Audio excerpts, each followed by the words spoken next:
Hello everyone, welcome to my channel. मैंने last video में आपको विराम चिन्ह के बारे में बताया था।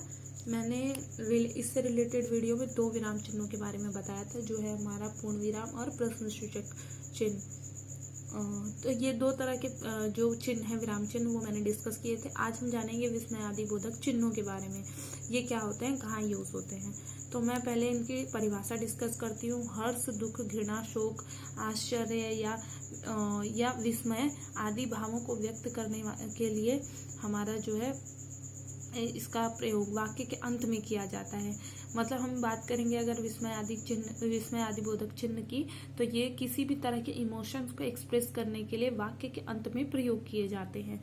फिर हम कहेंगे यदि विस्मय सूचक शब्द के बाद, विस्मय सूचक शब्द मतलब ऐसा कोई शब्द जो भाव या किसी भी तरह के इमोशन को एक्सप्रेस कर रहा है, शब्द के बाद इसका प्रयोग किया जाता है, तब वाक्य के अंत में पूर्ण विराम या प्रश्न सूचक चिन्ह का प्रयोग किया जाता है। इसका मतलब देखिए, जैसे यहाँ पर हम बात करते हैं अरे मोहन तुम यहाँ, तो यहाँ पर ये जो है हमारा विस्मय आदि बोधक चिन्ह है। विस्मय आदि बोधक चिन्ह क्या है, वाक्य के अंत में लगा हुआ है, क्योंकि यहाँ पर कैसे जो ये शब्द है ये क्या एक्सप्रेस कर रहे हैं, किसी तरह के इमोशंस को एक्सप्रेस कर रहे हैं। चौंकने का, आश्चर्य के लिए, आश्चर्य मतलब एकदम से आप जो मतलब आपको एकदम कोई बात पता चले अचानक से, तो उसके लिए हम आश्चर्य के लिए हम यहाँ पर विस्मय आदि बोधक चिन्ह का प्रयोग वाक्य के अंत में करते हैं। फिर एक और एग्जाम्पल हम ले लेते हैं, अरे तुम आ गए, तो यहाँ पर भी हमने विस्मय आदि बोधक चिन्ह का प्रयोग किया है।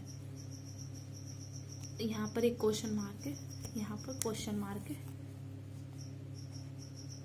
ये इसलिए है कि यहाँ पर जो हमारा विस्मय सूचक शब्द है वो बीच में आया है, तो इसीलिए हम अंत में यहाँ प्रश्न सूचक वाक्य चिन्ह लगाते हैं।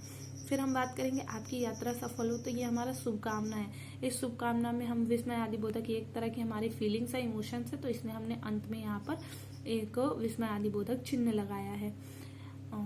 एक बार और मैं रिपीट करती हूँ, अगर आपका जो कोई भी वाक्य है वो किसी तरह के भाव को एक्सप्रेस कर रहा है, तो उसके अंत में हम यहाँ पर विस्मय आदि बोधक चिन्ह लगाएंगे।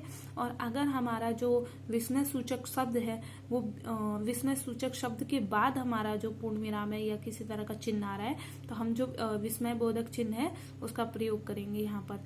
तो जैसे यहाँ पर एक सेंटेंस है, यहाँ पर जो हमारा विस्मय सूचक शब्द है इसके बाद प्रयोग किया जाता है, तो हमारा वाक्य के अंत में पूर्ण विराम आया है या क्वेश्चन मार्क आया है, जैसा कि यहाँ तक एक्सप्रेस किया गया है।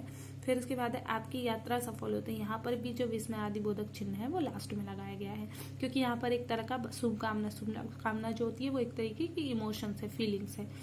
If you like my video then subscribe for more.